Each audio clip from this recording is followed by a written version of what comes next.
Hello guys, good afternoon, welcome to YouTube channel younger age. तो आज की video में हम लोग बात करेंगे AICIL MT 2030 के बारे में। इसका कल एग्जाम था 25 फरवरी 2030 को, तो सेल्फ गिवन एग्जामिनेशन दूंगा। किस तरीके का पेपर आया था, एक्सपेक्टेड कट ऑफ कितना जा सकता है, इसलिए वीडियो को लास्ट तक जरूर देखिए। उसके पहले अगर आपने अभी तक हमारा टेलीग्राम ग्रुप ज्वाइन नहीं किया है तो जरूर से ज्वाइन करिए। इसमें मैं सारे वीडियोस के लिंक शेयर करता हूँ, लिंक डिस्क्रिप्शन बॉक्स में आपको मिल जाएगा। सो कल रात को मैं 1 बजे पहुंचा। इसके पीछे की जो पूरी स्टोरी है कभी मैं आपको टेलीग्राम लाइव में बताऊंगा कि क्या हुआ था एग्जैक्टली। काफी इंटरेस्टिंग स्टोरी है, यूट्यूब पे मैं ये सब चीजें नहीं बताऊंगा। तो चलिए पेपर के बारे में बात करते हैं। पेपर का लेवल जो है मुझे मॉडरेट लगा प्लस लेंदी लगा। स्पेशली रीजनिंग का सेक्शन काफी लेंदी था वो।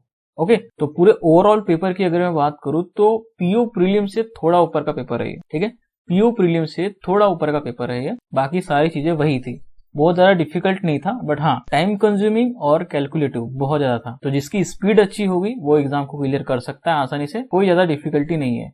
मैं सारे फॉर्म इसलिए भरता हूँ ताकि मुझे पता चले कि हाँ मेरे लिए कौन सा एग्जाम है, मुझे किस एग्जाम की प्रिपरेशन करना चाहिए, मेरे लिए कौन सी एग्जाम बनी हुई है, ये मुझे पता चलता है। इसलिए मैं सारे फॉर्म भरता हूँ, चाहे एग्जाम निकले या ना निकले, लेकिन उससे जो एक्सपीरियंस मिलता है ना, जो तजुर्बा मिलता है, वो नेक्स्ट लेवल का होता है। एग्जाम देने से एनालिसिस होता है कि हाँ भाई मैं कहाँ पे हूँ अभी। मॉक टेस्ट में वो एनालिसिस नहीं होता है जो एग्जाम में होता है। सारे एग्जाम देने का, सारे फॉर्म भरने का दूसरा एक रीजन ये है कि जितने भी नए एस्पिरेंट आते हैं प्रिपरेशन करने वाले, उनको इन सारे एग्जाम के बारे में यूट्यूब पे वीडियोस मिल ही नहीं पाती है। टू द पॉइंट बहुत कम वीडियोस होते हैं कि इनका पेपर कैसा होता है, कब होता है, लेवल क्या रहता है, कैसे प्रिपरेशन करना चाहिए, ये सारी जानकारी यूट्यूब पे अवेलेबल नहीं होती। इसी वजह से मैं सारे एग्जाम देता हूँ ताकि जितने भी लोग प्रिपरेशन करने आने वाले हैं उनको हेल्प हो जाए, उनको एटलीस्ट बेसिक नॉलेज हो जाए इस एग्जाम के बारे में कि आखिर होता कैसा है, आता क्या है इसमें। ठीक है, सबसे पहले रीजनिंग की बात करूंगा मैं। रीजनिंग का पेपर बहुत ज्यादा लेंदी था और टाइम कंज्यूमिंग था। रीजनिंग के पेपर की बात करूं, इसमें 5 पजल पूछे गए थे, सर्कुलर प्लस एक और वेरिएबल था, कलर या कुछ दिया गया था इसके साथ।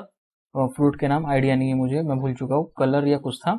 फिर उसके बाद 9 बॉक्स वाला पजल था जो कि बहुत ही अच्छा पजल था। ये सारे के सारे पजल बहुत बेहतरीन पजल थे। इसमें एक भी ऐसा पजल नहीं था जो कि एकदम लुल वाला या ऐसा कुछ पजल नहीं था। सारे पजल जो है एकदम अच्छे लेवल के थे और आपसे 2 पॉसिबिलिटी में ही बनते। वो मिनिमम आपको 2 पॉसिबिलिटी लेना ही पड़ता। सिंगल पॉसिबिलिटी में एक भी ऐसा क्वेश्चन नहीं था जो कि आपसे बन जाए। आपकी किस्मत पे डिपेंड करता है, अगर बन गया तो बन गया। लेकिन जितना मैंने बनाया मुझे पता चला कि 2 पॉसिबिलिटी तो आपको लगेगी। तो इसमें एक डे वाला पजल आया था जिसमें 3 वेरिएबल थे। ठीक है, डे भी थे, नाम भी थे और उनके कलर या कुछ तो था, उनका देश का नाम या कुछ नाम ऐसा। तो ये 3 वेरिएबल हो गया था इस। फिर 12% 2 रो वाला पजल आया हुआ था, 6 ऊपर 6 नीचे होते, नॉर्थ साउथ वाला ABCD। इसमें भी कलर या कुछ दिया गया था, मुझे उतना अभी याद नहीं है, कलर या कुछ दिया हुआ था, मैजेंटा वगैरह ऐसे कुछ कलर आ रहे थे। तो ये भी बहुत ही अच्छा था, बहुत कंफ्यूजिंग था। पूरे के पूरे पजल बहुत ही अच्छे थे। और ये अनसर्टेन वाला एक पजल था जो कि बहुत ज्यादा टाइम मेरा खा लिया इसने, क्योंकि लास्ट तक मेरे से बना नहीं। मुझे लास्ट में लग गया कि ये क्वेश्चन जो है रॉन्ग है करके लग गया, क्योंकि 3-4 बार मैंने बनाया, मुझे ऐसा लगा कि ये रॉन्ग है करके। ठीक है, क्योंकि इतने बार मैंने बनाया, सारी की सारी कंडीशन मुझे याद थी, मैंने यहाँ पे लिखा भी हुआ है, देख सकते हैं पूरी कंडीशन मैंने यहाँ पे लिखा हुआ है। तो आप मुझे बताना गलती मेरी कहाँ है, मैंने कौन सी कंडीशन छोड़ा या जो भी है, लेकिन जितना मुझे लगा कि ये क्वेश्चन गलत है। हालांकि मैं भी गलत हो सकता हूँ, देखते क्या होता है। इनइक्वालिटी के 3 से 4 क्वेश्चन पूछे गए थे जो कि ईच बीच में दिए गए थे, सीरियल वाइज नहीं थे। कोडिंग डिकोडिंग के 4 से 5 क्वेश्चन पूछे गए थे, चाइनीज कोडिंग। ठीक है, जो कि इजी था, बट यस टाइम कंज्यूमिंग था। उसमें बहुत सारे वर्ड के, नए नए वर्ड के भी हमको मीनिंग निकालना था, मतलब कोड निकालना था। एक और क्वेश्चन आया था जो कि वर्ड फॉर्मेशन का था, उसका आंसर था जंप। ठीक है, जंप एक ही वर्ड बन रहा था, तो 3rd लेटर पूछा था लेफ्ट से, तो उसका आंसर आएगा M। ठीक है, तो ये था। बाकी कोई और वर्ड बन रहा है तो बताना। तो इसमें मेरे जो अटेम्प्ट हुए हैं 30 हुए आउट ऑफ 35। बात की जाए मैथ्स और कंप्यूटर की, तो इसमें आपके जो है कंप्यूटर के 10 क्वेश्चन थे आई थिंक, और मैथ्स के 20 क्वेश्चन थे। तो मैथ्स के पेपर की अगर मैं बात करूँ, बहुत ही अच्छा लेवल का मैथ्स का पेपर था। इसमें एक क्वेश्चन आया था जो था DI का, 6 क्वेश्चन थे उस DI के, और वो DI सबसे बेहतरीन था इस पेपर का, बहुत ही अच्छा। उस तरीके के जो क्वेश्चन थे हमको मीन्स में जरूर से देखने को मिलते हैं। क्लर्क मीन्स अगर हो गया उसमें वैसे क्वेश्चन डेफिनेटली देखने को मिल सकते हैं, और बहुत सारे एग्जाम में वैसे DI आ चुके हैं। ठीक है, वो एकदम बहुत ज्यादा कैलकुलेटिव DI था और बहुत अच्छा DI। उस DI में टोटल मैन्युफैक्चरिंग दी गई थी 2 व्हीलर और 4 व्हीलर की, और साथ ही साथ में टोटल सोल्ड भी दिया गया था। ठीक है, total sold, total manufacturing 2 wheeler 4 wheeler. हमको इंडिविजुअल पता नहीं है कि 2 व्हीलर कितनी मैन्युफैक्चर हुई है, 4 व्हीलर कितनी हुई है, और हमको ये भी नहीं पता कि 2 व्हीलर कितनी सोल्ड हुई है और 4 व्हीलर कितनी सोल्ड हुई। तो इस डेटा को लेके उसने इतना कंफ्यूजिंग किया था, बहुत ज्यादा लेंदी कर दिया था, बहुत ज्यादा कैलकुलेटिव। जिसकी स्पीड अच्छी है वो तो इजीली बना लेगा, लेकिन जिसकी स्पीड नहीं है वो बहुत गलतियां करेगा कैलकुलेशन करने में। तो इसी में वही क्वेश्चन पूछे गए थे कि इसमें अगर अनसोल्ड इतने हुए, जो डिफेक्टिव प्रोडक्ट इतने हैं, फॉर एग्जांपल एक ही 2 व्हीलर बाइक जो है जितनी भी सोल्ड हुई है वो 160 है, तो वो जो 160 है वो फॉर एग्जांपल 40% है टोटल मैन्युफैक्चर का। तो आपका 2 व्हीलर का मैन्युफैक्चर यहाँ से निकल जाएगा, तो फिर आप जो है 4 व्हीलर का भी मैन्युफैक्चर निकाल सकते हैं। तो 2 व्हीलर का सोल्ड भी निकल गया, मैन्युफैक्चर भी निकल गया, तो आपका 4 व्हीलर का भी सोल्ड निकल जाएगा। तो इस तरीके से ए का डाटा, बी का डाटा, दोनों का मिक्स, एवरेज, ये सारा चीजें करके बहुत ज्यादा कैलकुलेटिव उसको कर दिया था। ठीक है, बट वो डीआई बहुत ही अच्छा था, ऐसा नहीं था कि आप कैलकुलेशन नहीं कर पाओगे, लेकिन हाँ बहुत ही अच्छा डीआई था वो। उसके बाद 4 से 5 अप्रोक्सीमेशन के क्वेश्चन थे, 4 से 5 क्वाड्रेटिक इक्वेशन के क्वेश्चन थे, और आई थिंक ये बाकी के अर्थमेटिक थे। अर्थमेटिक में boat and stream, CISI, partnership, time and work pipeline system वाला था, कंपाउंड इंटरेस्ट, सिंपल इंटरेस्ट का भी क्वेश्चन देखने को मिला था, और एक आध क्वेश्चन कैसलेट का भी था, जो कि हर एग्जाम में आ रहा है उस तरीके का क्वेश्चन। एक ही क्वेश्चन आता है लेकिन वो पूरा कैसलेट में रहता है। तो मैथ्स के ओवरऑल लेवल की अगर मैं बात करूं तो इजी था। उसके बाद कंप्यूटर की अगर मैं बात करूं तो 10 क्वेश्चन पूछे गए थे, जो कि बहुत इजी थे। इसमें एक क्वेश्चन ये पूछा गया था कि इनमें से कौन सा ऑपरेटिंग सिस्टम नहीं है। एक और क्वेश्चन पूछा गया था कि इनमें से कौन सा सिस्टम सॉफ्टवेयर नहीं है। फिर आईपी एड्रेस का करेक्ट फॉर्मेट क्या है। एमएस वर्ड में सिंबल किस टैब में आते हैं, तो इंसर्ट टैब में आते हैं। यहाँ पे आप देख सकते हैं सिंबल इंसर्ट टैब में आते हैं। तो ये क्वेश्चन भी पूछा गया था। ठीक है, और एक और क्वेश्चन पूछा गया था कि super computer, main frame computer, बाकी के जो कंप्यूटर है इनकी जो स्पीड है उनको हमको इंक्रीजिंग ऑर्डर में लगाना था। तो कंप्यूटर के क्वेश्चन बहुत ईजी थे। तो टोटल मेरे इसमें जो है 26 अटेम्प्ट हुए हैं। ठीक है, 26 अटेम्प्ट हुए आउट ऑफ 30।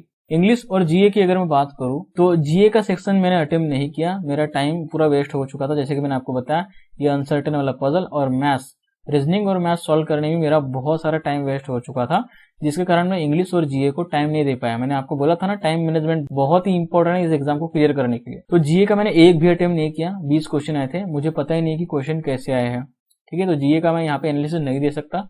बात करूं इंग्लिश की, तो इंग्लिश भी जो है मैंने बहुत जल्दी जल्दी में अटेम्प्ट किया है। इसमें पैराजंबल अटेम्प्ट किया है मैंने और आरसी अटेम्प्ट किया है। लेवल की अगर मैं बात करूं तो मॉडरेट लेवल का था इंग्लिश। ठीक है, इजी नहीं बोलूंगा मैं, मॉडरेट लेवल का था। आपको टाइम देना पड़ता तभी आप सॉल्व कर पाते। तो इंग्लिश में मेरे 20 अटेम्प्ट हुए हैं। जीए में मैंने एक भी अटेम्प्ट नहीं किया, इसको मैं स्किप कर दिया क्योंकि टाइम ही नहीं बचा। उसके बाद बात करते एसे के बारे में। तो देखो, इसमें social media impact on children and youth, इस पे एसे आया हुआ था। मैंने इस पे लिखा है, 15 मार्क का या 10 मार्क का था, 150 वर्ड में लिखना था। मैंने 200 वर्ड इसमें लिख दिया है, क्योंकि टॉपिक ही अच्छा था तो मैं लिखते गया। तो ये था, इसके लिए हमको 1 घंटे का समय मिला था। प्रेसी की अगर मैं बात करूँ, इसमें ऑनलाइन पेमेंट स्कैम के ऊपर प्रेसी था, बट इसकी जो लैंग्वेज थी काफी डिफिकल्ट लगी मुझे समझ में नहीं आ रहा था कि एकदम शुरुआत कहाँ से करूँ। ठीक है, बहुत ही डिफिकल्ट लैंग्वेज थी, जो कि मॉडरेट लैंग्वेज में बोलूंगा। हमको उसको कॉम्प्रिहेंशन करके जो है अपने वर्ड में लिखना था। तो जब पूरा पैसेज मैंने पढ़ा तो मुझे समझ में आया कि इसकी थीम जो है ऑनलाइन पेमेंट स्कैम के ऊपर ही है। ठीक है, कोविड-19 के समय काफी सारे स्कैम ऐसे हुए हैं, तो ये सारी चीजें वहां पे दिया था, तो उसी को शॉर्ट में हमको लिखना था प्रेसी। अब बात करूं पैसेज की, तो पैसेज बहुत ही अच्छा पैसेज था। इसमें बेसिकली क्या था कि अनसीन पैसेज के आंसर कैसे हम लोग लिखते हैं डिस्क्रिप्टिव में, एग्जाम में लिखते थे अपने, तो सेम वैसे ही हमको लिखना था। ये जो पैसेज था केमिकल, प्लांट्स, ग्लोबल वार्मिंग के बेस पे था।